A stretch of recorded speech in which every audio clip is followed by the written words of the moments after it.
Alhamdulillah wassalatu wassalamu ala rasulillah amma ba'd. Assalamu alaikum wa rahmatullahi wa barakatuh. It's your brother Imran ibn Mansour aka Da'wa Man, alongside the brother Strides. Assalamu alaikum. Always taking strides towards Jannah, inshallah. Inshallah. Get me? So, brothers and sisters, what are we talking about today? Today we're going to talk about people who are not on the roads, but they're trying to be in the roads.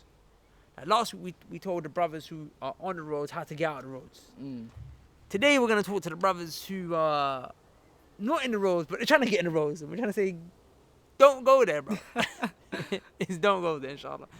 So as you guys know, this is a show that we have for non-practicing people, you know. So you guys who are not really practicing, it's for you guys, inshallah ta'ala, specifically designed for you. It's a short show.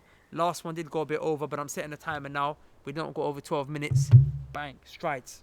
Stop for us, inshallah. So you know what it is, bro, yeah? There's so many people like that, and it's like, it's become a trend to, you know, go out, go to JD, buy a nice little trekkie, you know, get a pedal bike, and... People still do that? That's what they go people JD, do, buy yeah. It's still okay. So, I like the change. And they just want to now put on this stunt that, you know, I'm a road man and I'm bad.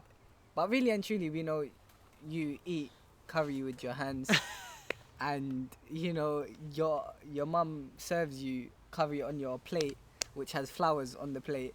Like, akhi, to be honest, you know it's a joke, innit? Or like, you know, first and foremost, it's actually a real joke, innit? That people like are trying to do that. We used to say it, like, you know you got them dons that they're on road, like, hey, what you saying, bro? Like, get out of my face, bro. I'll slap you in your face, bro. When he goes up, mom slapping in the face. Sorry. Like, you know what I'm saying? Just turn fresh on her brother act. Yeah. It's true. My boy used to say act. Like, they move on, like they got stripes under their sleeve. But if you look a bit close, all they got is curry stains on their sleeve. Like. But no, jokes aside.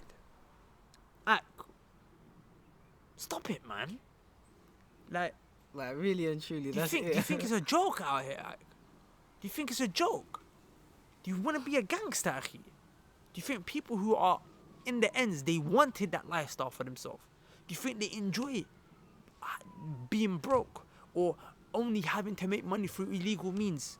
Which I'm not justifying for them, but for them, not saying that that's the only means, but for them, that's the way they see, right? So much so that every second they got to watch over the corner because the feds might grab them, or because they might be shotting weed on someone else's territory, and then they might get dipped by some other man from the block. Like, are you really?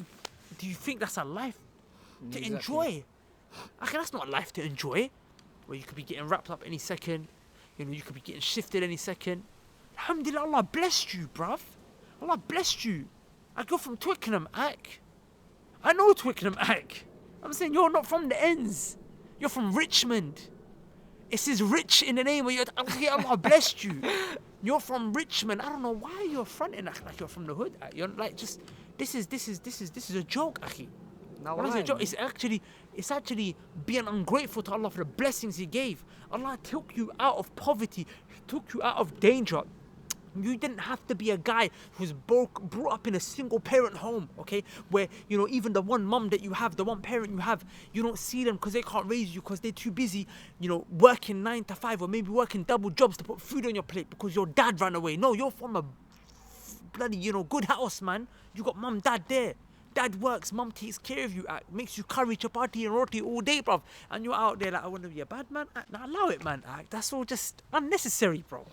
Unnecessary, man. No, and then imagine you see Allah with that. Imagine the people who are gangsters, for the crimes that they've done, they're going to have to face Allah. And Allah's going to take care of them accordingly for what they've done if they don't repent. Imagine. You didn't even have to be in that situation. Imagine you stand before Allah. Allah's going to be like, hold on. Okay, he was wrong. He was shot in and doing this and doing that. It was wrong. But it's more understandable for him as opposed to you. You had everything. And you still wanted that life. That's exactly what I was going to mention. Like, Allah has blessed you and put you in a situation where He's given you so many different opportunities for you to go and grab. And instead of you going and grabbing that opportunity which can lead you to doing good, you're trying to go grab that opportunity when first and foremost you're not about. Second and foremost isn't going to lead you to any good. And third and foremost and most importantly is going to lead you away from Allah subhanahu wa ta'ala. I know brothers who are on road. Do you know how much they want to come back to Allah? But they find it so difficult. Even some of you brothers and sisters may know brothers who are celebrities, you know, and I'm not going to mention no names. But even in their music, they say they want to come back. But they're so deep involved that they know it's such a, you know, trek, and it's so hard for them to find a way. You know, it's not hard because obviously if we return back to Allah, Allah makes things easy for us. But they're in a situation where they don't know what to do. You're in a situation where you may not be the most practicing person. And you may not be the most, you know, not practice. Wait, does it make sense? Yeah. You're like, you may be in the middle. You have a chance and a clean head and a straight direction to, you know, go towards Allah subhanahu wa ta'ala. But you're choosing to go the other way. Like, for what reason? Like, I don't understand. And it always, you know, like we mentioned it in the other video, it just goes back down to the people you're hanging around with. They're just influencing you to be someone you're not. Be yourself. And the movies that you're watching, and the music that you're listening to. All of that, all of that music, it makes you like, what's the thing? It makes you want to live a life that you're not at. Yeah, exactly. Do you see what I'm saying? Like, it's like, for example, sisters all day, every day. If they you know, if they're seeing like Gucci handbags, Louis Vuitton handbags, they're gonna want that life. Want it, exactly. But like, you don't get paid, sister, enough to be able to afford a Louis Vuitton handbag. But she's gonna still buy the handbag. I'm saying you're trying to live a life that's outside of your bracket.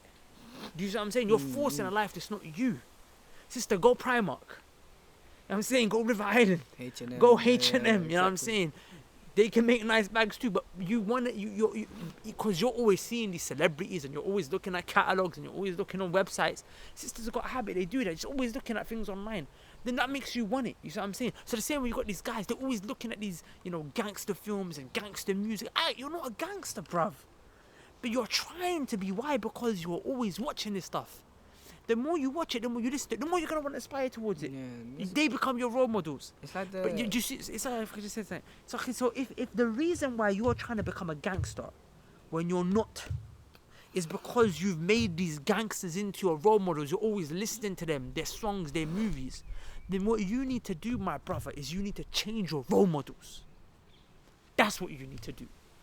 Your role model, first and foremost, is to become Muhammad sallallahu alaihi wasallam, the Prophet of Allah. You need to learn about his life. Furthermore, there's people on road that learn about his life, that he's their role model. That makes them change. There's gangsters who, when they realize, okay, I need to change my life, they learn about the Prophet and they change their life because they want to be like him. Learn about Abu Bakr, Umar. My sisters, learn about Khadija, Aisha, Zainab, radiyallahu anhum. Learn about them. When you change your role model act, that's when you start to change. That's when you start to change. But you need to learn about these people's lives. Buy the sealed nectar. You can get the translate. It's sealed nectar we'll put a link below, inshallah. It's a biography of the Prophet ﷺ's life. Read that. Wallahi, your life will change. Stop reading, lives of these gangsters and these mafias. That's all dead. Forget that, man. Read the life of your messenger. You'll love him. Fall in love with him. You'll see this is a real man. This is a real man. Okay? When it was time to defend his people, he defended his people. But then when there was no need for that, he would be in the service to the people, taking care of them. So much so that a little girl will be able to grab the Prophet ﷺ by his finger and just take him all around the city. This is a man who's running an entire nation. He's commanding armies. Yeah, a little girl can just take him around and he'll give her time. Alayhi salatu wassalam. I'm saying that, a man who would be generous and merciful and tender to the elders. So he would be respectful to the elders and tender and merciful to the youngsters. I'm saying that, but you need to learn that. But because you don't know him, sallallahu alaihi wasallam, all you know is this don and that don and this gangster and that. That's why you're trying to be like them. Change your role models. It's a very important point that you mentioned, because I was also going to mention, and we mentioned this in a previous video as well, like what your eyes don't lay sight upon and what your ears don't lay an ear on or don't hear, it's not going to affect your heart. Exactly. Do you get what I'm saying? And if all you're doing nowadays is, listening to these so-called role models, like these rappers and these so-called gangsters, then obviously it's going to affect your heart. Of course it is. And, the brother mentioned the book, The Sealed Nectar. That's the one book that actually changed my life through the permission of Allah subhanahu wa ta'ala. That's a book I started reading. And for the same very reason, because I had role models that weren't supposed to be my role models. And the same person who gave me da'wah told me, read this book. I'm pretty sure you, because the thing is, you're always trying to look for someone to imitate because their life seems so interesting and their life seems like it has something to offer you. And once you read that book, you'll see how much that lifestyle has to offer you, and exactly why the Yeah, wallahi, Prophet man. has such a high status, why the companions have such a high status, why the scholars of our religion have such a high status. What was it so interesting about the Prophet sallallahu alaihi wasallam that changes people? Read that book. I'm pretty sure Yeah. it will affect you. It Well, affected that's me. all it is. I don't know any reason why you guys are trying to be on road when you're not, except that you just watching the wrong people. Yeah, And exactly. hanging around the wrong people. Change it. I'm sorry if I was a bit tough earlier. It's just sometimes a little bit of tough love is needed. It's just that how many people that I know they ended up getting themselves into madness that they didn't need to get themselves involved in, just because they were trying to live a life that they didn't need to live. Most That life definitely. is not a joke, akhi. Like when you end up in prison for a guy to run up on you with some nasty blade that he just made himself, probably disease, and cut you, akhi. Are you ready for that? That's not the life you want to live, bruv. I remember, there was one uncle. I called him uncle because he was like late 40s. It was when I was maybe 2-3 years younger. I remember he became Muslim in prison, huh? Sorry, one sec. Yeah, there's one uncle. He became Muslim in prison, and he was what you would call a certified OG, a'udhu billah, outside Islam. When they caught him, they with a lot of stuff, saying over $1 million worth of drugs, SubhanAllah. cocaine, and they put him down. They gave him 11 years, 12 years, and they moved him to a prison that was local to our masjid. And towards the end of your sentence, if you're on good behavior and that, they'll let you come out, like every month. Did they come out for a couple of days or whatever have you? So he used to come to the masjid, and I built a relationship with him, and he told me about his life and the things that he would do and what he went through, And I told him to speak to some of these youngsters. These youngsters here, they're not gangsters. I was like, uncle, they're not gangsters. I'm saying, you've been through that life and you came to Islam. Speak to some of them. So I remember there was this one kid that was just doing dumb stuff. He just wouldn't listen to no one. And this kid forced himself to become a gangster. He didn't need to become he was from a good family. He just forced himself to live that life to the point where he became like that. So I remember we was in Frangos, halal Frangos, huh? So the uncle, he's a big guy, mashallah. We sat the boy down, and he said to him, "Listen, fam, you think you're sick? Because if you come to prison, you know what I will do to a man like you, bruv? You know what happened to a man like you? A man like you will get put under the bed, bruv. You want to get put under, like, wallahi, the way he said it, I remember it just, and you can see this is a man. He lived that life. He's done some mad things, you know what I'm saying? And the way he said it, you can see this is real. And when he said it to the kid, akhi, it put fear in his heart. I'm saying he was standing in front of a man who lived that life and really experienced the consequences and the evil of that world. I'm saying, so do you want to be that? Because you're going to go jail, you're going to get raped. You are soft outside on road. What's going to happen to you in prison, you're going to get... you're going to drop the soap. SubhanAllah. You're going to drop the soap, and you're a sweet Asian brother. You're a sweet Asian brother, sweet Asian brothers don't do good in jail, I'm saying, I'm not trying to look down on you. I'm just being real. You need a dose of reality. Stop acting like you're bad. Wallah, you have to understand. Some of you are probably sitting there thinking, no, but I'm about this. Now I will go on road. I'll ride for my dons. I'm saying you're mistaking me. I'm not saying you're not gonna fight. I'm not saying you can't fight. I'm not saying you're not gonna ride. I'm not saying you're gonna back down. No, you might go square head to toe with a gangster. But I'm saying just one sec, just pause. Look at you. Look in the mirror, like I told you, you're a sweet brother, If you are gonna force yourself to live that life, if you end up getting bagged, what are you gonna do? It's finished now.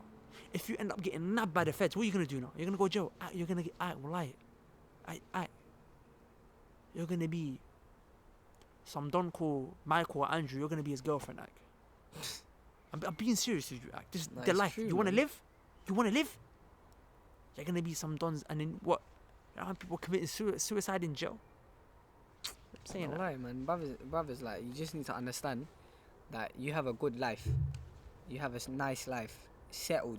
You know, you have your mum, you have your dad, you have opportunities in front of you. Like I mentioned, use that, man. Use that to do good. Stop trying to do things that have no benefit.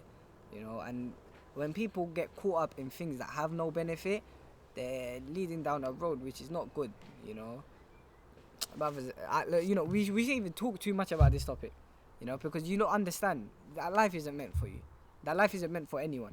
You know, even those who are in that life, they struggle. What about you, who's not meant for that? Okay, but I think we should end it there. Yeah, end it there, man. Just be grateful to Allah, man. Just stop. Like I'm Exactly. saying, you're not in no gang. Just come to Allah. Like, just stop wasting time. Exactly. And be grateful. Allah said, if you're grateful to me, I will increase you. Increase you. Exactly. Allah bring you a nice life, you know. If you're grateful to Him, He will increase you.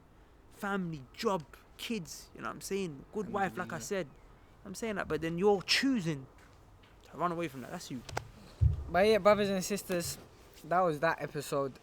We hope that you benefited, and until the next show, Assalamu alaikum wa rahmatullah. Assalamu alaikum wa rahmatullah.